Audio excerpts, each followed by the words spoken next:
What's up, guys? Welcome back to Ludwick's Garage. The time is drawing near. We are going to start on my 1989 Dodge Caravan Mini Ram. I think technically by 89 they were known as the Caravan CV for cargo van, but nonetheless, we're going to start on this project very soon. We've got some updates. I want to tell you guys what's going on, what I've decided on, which direction we're going with the project. I know most of you know a certain direction we're going to go with it, as we do with every car here. But I've already done an introductory episode, but it was kind of like the thumbnail was blurred out. It was kind of in mysticism, like what did I search 20 years for? What's the most unicorn vehicle I have? Which, oddly enough, is more than likely this one, even though the 1000 SP is one of only like a dozen known to exist in America. This is probably, this actual configuration of this Caravan CV might be just as rare, honestly. Especially for the ones that exist now after the cars and clunkers thing, after the 80s, 90s, 2000s up till now, driving in salty areas that we know where the roads are salted in the winters, they just didn't survive. Like the one that my mother had, which we'll talk a little bit about in this episode, the one she had lived here in New Hampshire most of its life, and it just rotted out. It rotted out behind my dad's garage, and we had to scrap it. So many of those saw this fate. This is the first time the van's been in the shop. We're gonna get it up on the lift. This thing lived in South Georgia its entire life. So from what I've seen from just crawling under it, it's a Northeasterner's dream. This car might as well be brand new. So let's get right into the video. I can't wait to tell you guys what I've actually brought home for a power plant swap we're gonna do in this van. We've got it here, and you'll see it very shortly. I'm so excited about this project. So stoked. Mostly for, you guessed it, the windowless barn doors. Full windowless van, no window in the slider either. Black, very on brand for everything we do here. But the barn doors with no windows, I still can't get over it. Incredible purchase. I've wanted one of these since I was a kid, when my mom owned one. She owned one in basically this spec. Now, if you missed the last episode where we unveiled this van, basically, my mother had a bakery, a small bakery that we ran out of the basement of our house when I was a kid. And my father bought her a little delivery van so she could deliver pies, pastries, everything else that she was baking to all of the local stores that were selling her products, basically. And that van was a first-gen Caravan with barn doors. And it was a panel. Now hers, although it was a panel here, and it did have the barn doors, it had windows in the doors, as most work vans do, and it had a window in the slider, like most work vans do. And ever since then, I've always wanted one of these vans, especially as my love for customizing cars grew. I've always wanted to see one slammed. Now, people have lowered these things before. If you do a Google search and you search the internet for slammed first-gen Caravans, not a lot comes up. At least not a lot that are proper slammed. I've seen some lowrider style ones with Daytons, and I've seen some lowered ones on like big wheels, but nothing that's my style. Super low, tight-fitting wheels, so the wheel and tire combo fit with the whole van. You know, I haven't seen anything like that yet. Not that it hasn't been done, I just haven't seen it. Especially a barn door windowless CV Caravan. The whole point of this video is to get a closer look at the van. I haven't had it here in the shop yet. We're gonna get it up in the air. We're gonna take a close look at it, get the wheels off, and basically spitball like what I want to do. Maybe hear from you guys, see what you guys would like to see or what you would do if it was yours. But most notably, I'm gonna show you guys the engine that I came home with for this van. So pause the video now, take your bets, leave it down in the comments below. What engine did I get for this thing? You'll have to stick around to the end of this video to see what we're putting in this van. And we're underway. I'll talk about what's going on and what the overall vision is for this van.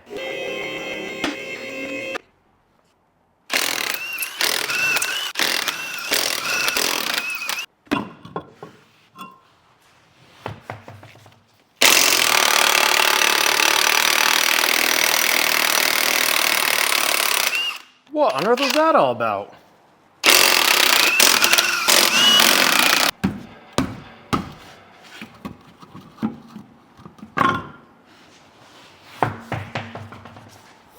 All right, guys, so we've got the Caravan up on the lift for the first time, and take a look. This might not look as crazy to you as it does to me, but I've never had anything that girthy on this lift in this shop before. Pretty wild. Also, the water dripping you're hearing is the clog drain of my HVAC that I still have not taken the time to clear out yet. So the front here is a McPherson style, McPherson, however you pronounce it, style setup where we've got a coilover, the shock goes through the coil, and in the strut tower in the engine bay, there's 3 bolts, 3 studs that go up to the top hat. And then down here, it's much like to what I'm used to, a Mark 1, Mark 2, and Mark 3 Volkswagen, where the strut assembly has these dropouts with 2 bolts that go through the knuckle, holding the knuckle to the strut assembly. And if you guys remember the 1989 Buick LeSabre I bagged last year and the first gen Toyota Camry I built custom coilovers for this spring, same kind of setup, right? In the Buick LeSabre, we cut off the original dropouts off the factory strut assembly and welded them onto threaded body WRX STI 32-way dampening control dual bellow airbag, single bellow airbags. I can kind of already visualize what we might do here. Yeah, so stay tuned on that. We're going low with this van. And there's a few other things I can already see that we're gonna have to move out of the way. The rear end is leaf sprung. I think they might have made some of these first gen Caravans with a coil spring. I do know the normal passenger Caravans or a 4-lug van, if you've been watching any of Tony Angelo's videos on his SRT 4-swapped first gen Caravan, that's a 4-lug van. And I'm not sure if it's 4x100. This is a 5x100 setup, but it's leaf sprung. So we've got a leaf stack that mounts up in here and then passes over the beam. Since it's front wheel drive, it's just got a beam instead of a solid axle or anything like that. We're gonna have to get rid of all that if we're going super low. We'll cross that bridge when we get to it. I don't know what a 4-link system might look like in here. For the height I'm gonna want out of this van, I think flipping the beam is not gonna give us the drop we want. But who knows? Maybe we end up with a set of wheels for this thing that will fit it perfectly if we don't have to go super low. Obviously going super low with this thing is the goal. The frame aspect of the body is in incredible condition. I mean, it is just crazy how solid this thing is. I mean, look at the rocker panels. Look at the pinch weld of the rocker panel all the way down. I mean, it is just incredible. All the little cross supports that go to the frame rail here. It's honestly brand new, guys. Look at that, look at the floors. I'm basically on my knees here. This is the tallest rig I've ever had on this lift. And this Benpack Grand Prix lift is only a 10-foot overhead lift. Many of you may remember when I first bought this lift and put it in my Chattanooga shop down in Tennessee, I did not want a floor crossover. I wanted to be able to have a flat bay that I could air cars down on and do suspension setups and stuff.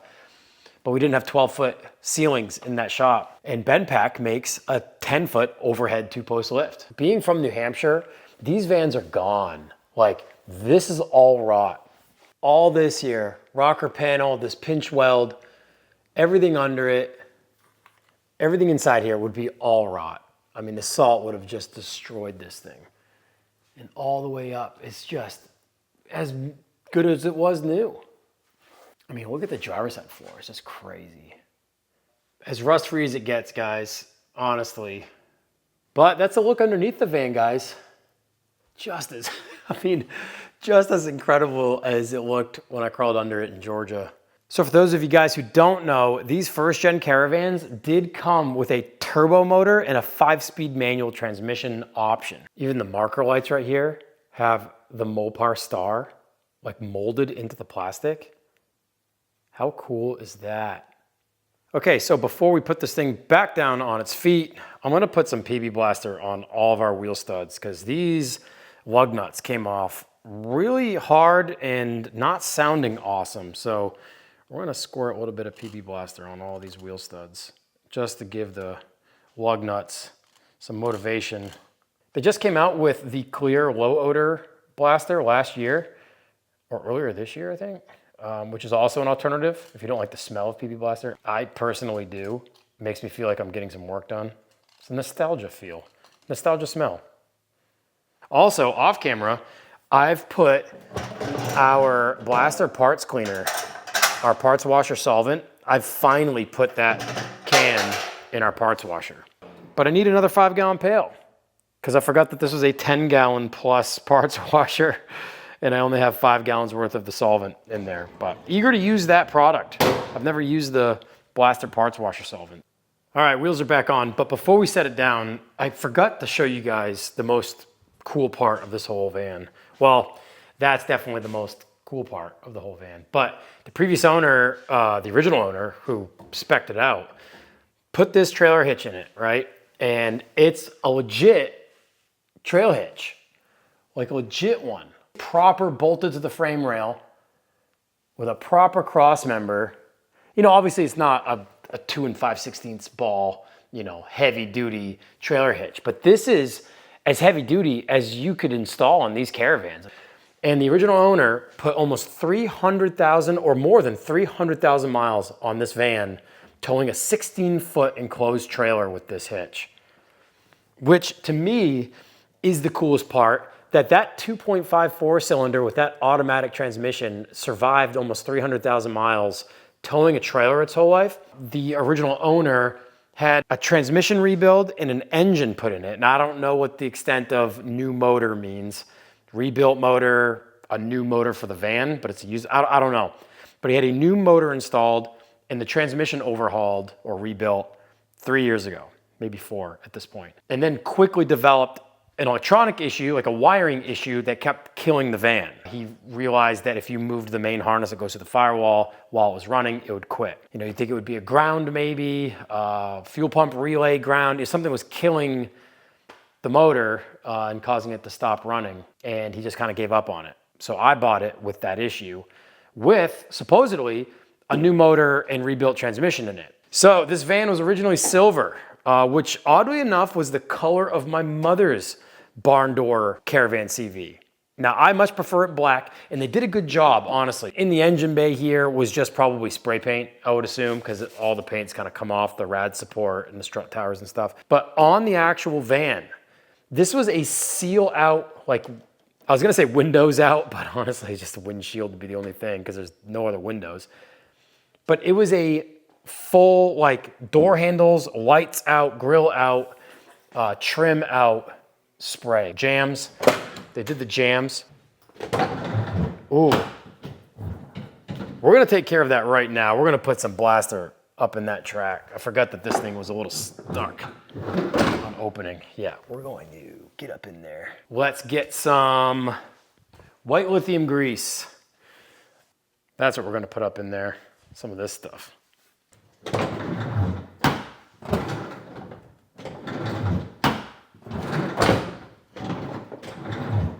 She's stuck. All right, we're gonna start in the outside track here.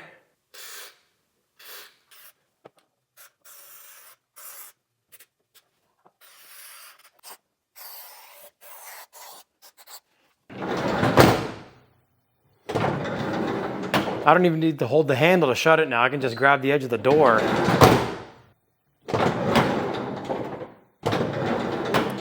Yep, I like it. That's incredible. We can actually open it and have it slide back on its own now. I am stoked on that. I basically greased all 3 tracks. There's one down here with 2 wheels. There's one in the middle that goes underneath the outside panel that has 2 wheels. And there's one up here that's inside. It's a little tough to see. Up in there that is 1 wheel.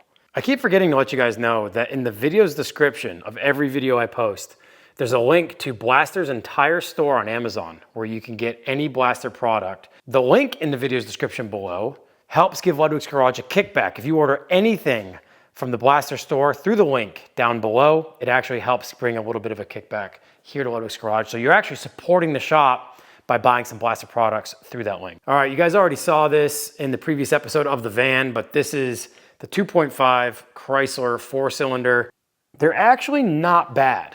They're pretty good motors. And the transmissions, arguably, I mean, even this original setup that was in this van took it to 300,000 miles while towing a trailer, which is crazy because these transmissions don't have factory oil coolers or anything like that. But as you can see, the rat's nest of wiring that was done whenever this thing was swapped, the lack of looming and just random wires that come up here, just bird's nest. Like, where is that supposed to go? I don't know. Where is this supposed to go? I don't know. Where is this? Where are all of these supposed to go? Nobody knows. Some of this stuff could be why the van doesn't want to run. I don't know. So that's why we decided to just dive into a swap. And honestly, I wanted to swap one of these things from the very get-go, even before I acquired this van. But since I haven't owned one of these Caravans before, and we are gonna need to know where certain things go and what certain things do, even with a swap, I went and bought the most vital piece of information you could ever buy for one of those Caravans, and that is the service manual.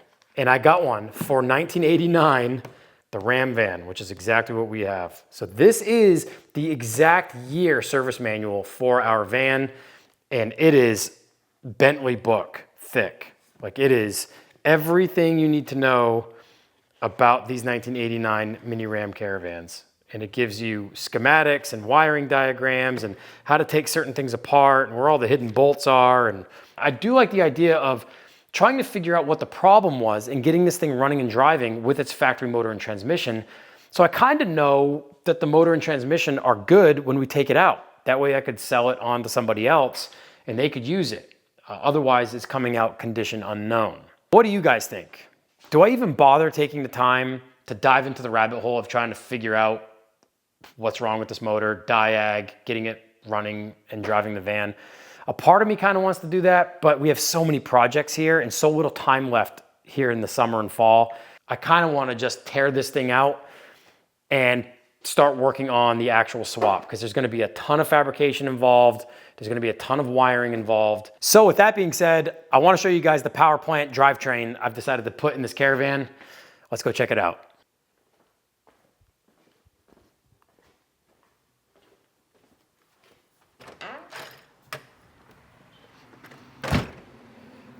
Corvair's still hanging around for another few weeks. Hopefully not too much longer. We've got to take that to the port for its long boat ride overseas. Haven't registered the R107 yet, but I'm champing at the bit to drive this thing finally. Such a cool car. I would sell it too. I know I'm crazy, but stuff constantly comes up. I'm constantly on Marketplace. I really want to daily drive this for a while, but I would sell it if you want it, because this is my life.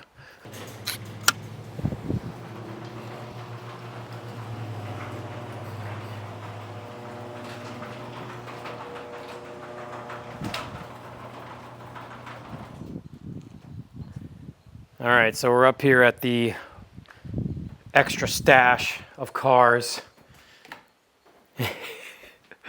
If you're new to the channel, I've got a handful of really rare oddball cars. Euro Market 1971 Audi 60 two-door with the Euro front end on it. The 1960 BMW 700 Sport Coupe, which I'm sure all of you guys have seen. Tube chassis, beetle panned, body dropped, bagged. And the 1960 DKW 750 Junior that sat in a barn 40 minutes from here for 63 years. Don't mind the mess over here in the corner. I need to really take some time to organize the back corner of this part of the garage. But this is the motor and transmission we're going to be putting in the Dodge Caravan.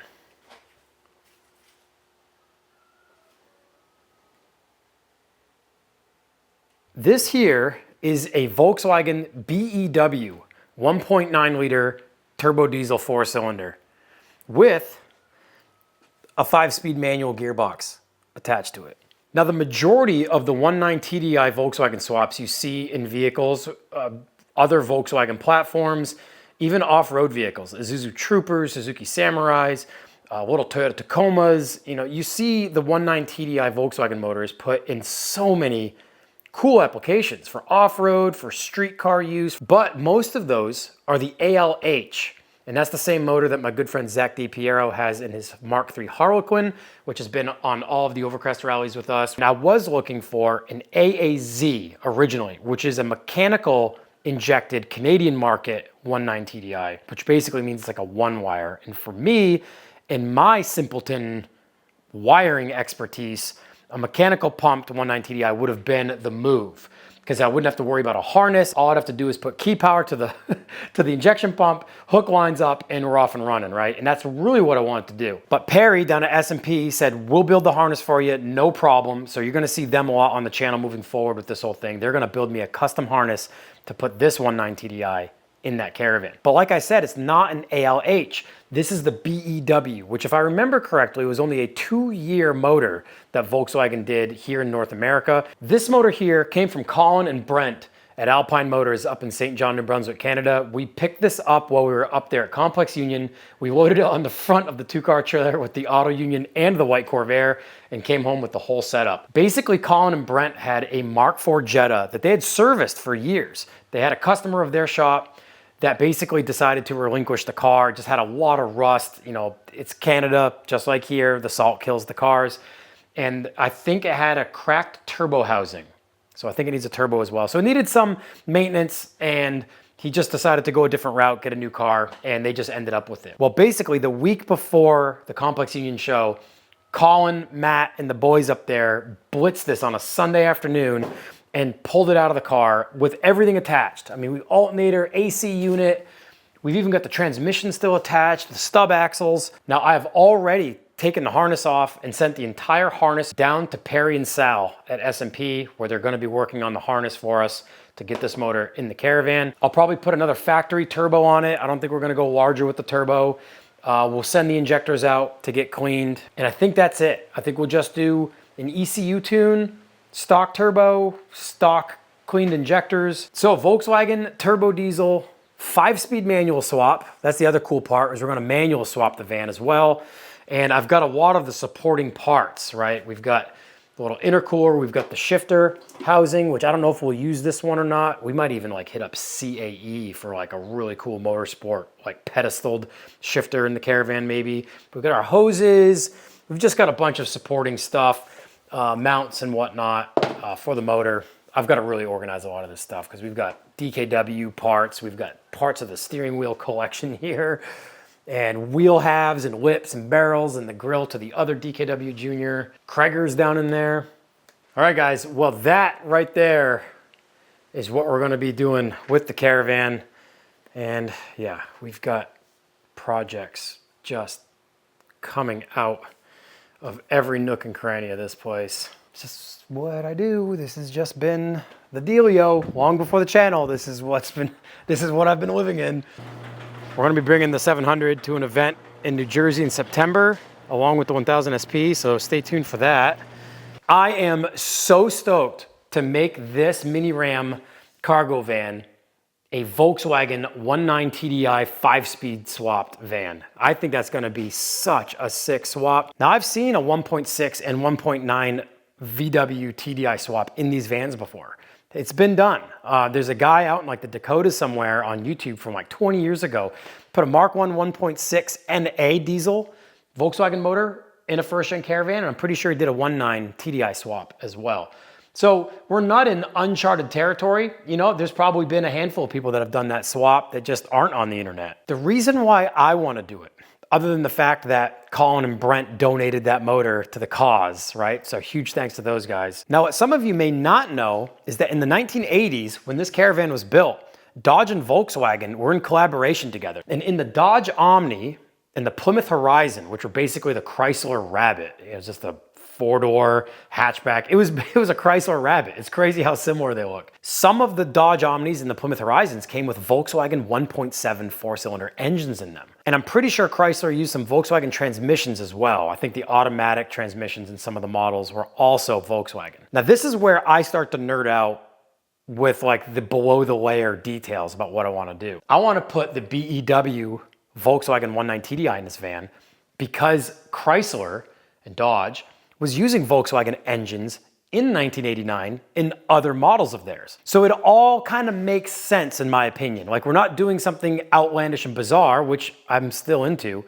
We're keeping it kind of within the Volkswagen Chrysler family, that was a relationship they had back in 1989 when this van was built. So that's another reason why I want to do this swap, and I'm super eager to get into it. That's all we have time for in this episode. Wanted to show you guys the motor and transmission. Super stoked about this.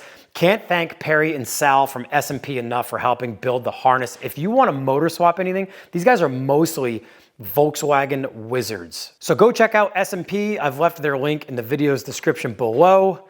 I'm super stoked to get in on this thing, guys. I think we're just gonna rip this motor out. I don't know. Let me know what you think we should do with that 2.5. I've got a plane to catch. We've got to fly to England tonight in just a few hours for Roll Hard. I hope to see you guys there. I can't wait. So that's all I got. I wanna thank you guys so much for watching and for all of your support. If you haven't yet, subscribe to the channel. It's free to you. It's to no cost to you, but it helps the channel grow in a huge way here on YouTube. Hit the notification bell. You'll be notified every time I post a video. I'm about to edit this one from the plane on our red eye tonight. So there's no lack of work and in the trenches here, me trying to get these videos out to you. So thank you so much for watching. We'll see you guys next week.